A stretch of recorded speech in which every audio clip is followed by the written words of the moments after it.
দেশের জাতীয় নির্বাচন আসন্ন।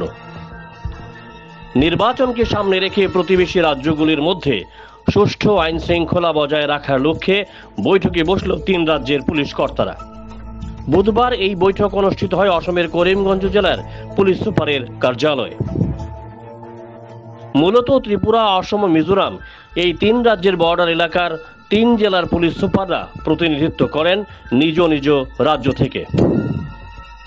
এই বৈঠকে রাজ্যের হয়ে প্রতিনিধিত্ব করেন উত্তর জেলার পুলিশ সুপার ভানুপদ চক্রবর্তী।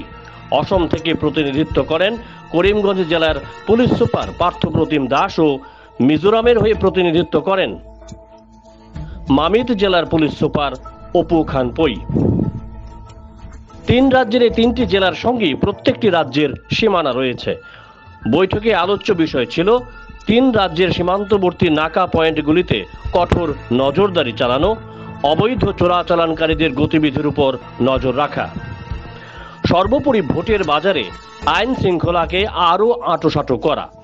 অনুষ্ঠিত বৈঠকটি মূলত পরিচালনা করেন রাজ্যের উত্তর জেলার SP Bhanupada Chakraborty.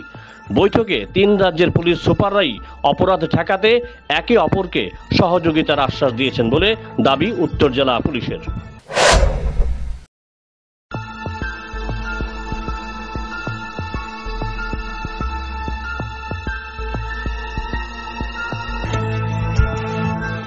Bureau report, jam 24 news.